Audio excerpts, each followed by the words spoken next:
Iran ও যুক্তরাষ্ট্রের মধ্যে চলমান পারমাণবিক আলোচনায় অগ্রগতি হলেও নিষেধাজ্ঞা প্রত্যাহারের বিষয়ে যুক্তরাষ্ট্রের পক্ষ থেকে স্পষ্ট বার্তা না পাওয়ায় হতাশা প্রকাশ করেছে তেহরান।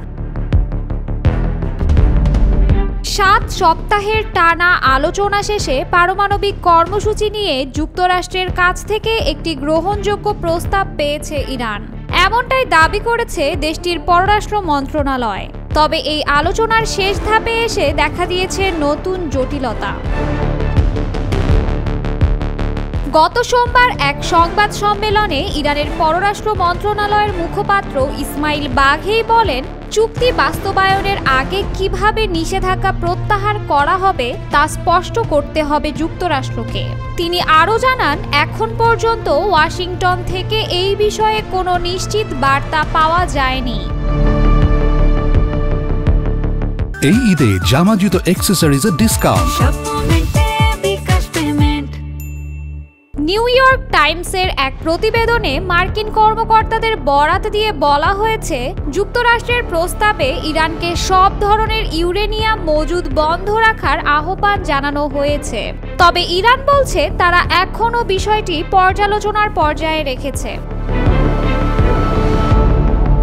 জাতিসংঘের একটি ফাঁস হওয়া প্রতিবেদনে উঠে এসেছে, ইরান বর্তমানে 60% পর্যন্ত ইউরেনিয়াম মজুদ করেছে।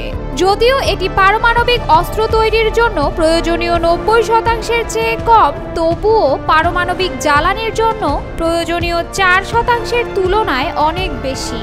এই পরিসংখ্যান ঘিরেই উদ্বেগ তৈরি হয়েছে পশ্চিমা বিশ্বে। এদিকে ইরানের সর্বোচ্চ নেতা আয়াতুল্লাহ আলী খামেনি যুক্তরাষ্ট্রের সদিচ্ছা নিয়ে প্রকাশ্যেই সংশয় প্রকাশ করেছেন। অন্যদিকে মার্কিন প্রশাসনের মধ্যপ্রাচ্য বিষয়ক প্রতিনিধি স্টিভ উইটকফ জানান, ইরানের ইউরেনিয়াম সমৃদ্ধকরণ নিয়ে সাবেক প্রেসিডেন্ট ডোনাল্ড ট্রাম্প চরম ক্ষুব্ধ। তিনি এটিকে রেড লাইন হিসেবেও উল্লেখ করেছেন বলে জানান তিনি। হোয়াইট হাউস অবশ্য বলছে তাদের প্রস্তাবই ইরানের জন্য সর্বোত্তম সুযোগ। যদিও তেহরান স্পষ্ট করেছে, কোনো প্রস্তাব গ্রহণের মানেই তা মেনে নেওয়া নয়। পররাষ্ট্র মন্ত্রণালয়ের মুখপাত্র বাঘেই আবারও জোর দিয়ে বলেন, ইরান শান্তিপূর্ণ উদ্দেশ্যে ইউরেনিয়াম সংগ্রহ করে যাচ্ছে। জাতিসংঘের ভূমিকা নিয়েও প্রশ্ন তুলেছে ইরান। তাদের অভিযোগ, কিছু পশ্চিমা দেশ জাতিসংঘের ওপর প্রভাব খাটিয়ে ইরানের স্বার্থের বিরুদ্ধে কাজ করছে। সব মিলিয়ে পারমাণবিক কর্মসূচি নিয়ে তেহরান ওয়াশিংটন আলোচনায় আপাত অগ্রগতি দেখা গেলেও নিষেধাজ্ঞা প্রত্যাহার ও ইউরেনিয়াম কার্যক্রমের মতো বিষয়গুলোই এখনও চূড়ান্ত সিদ্ধান্তের পথে প্রধান অন্তরায়।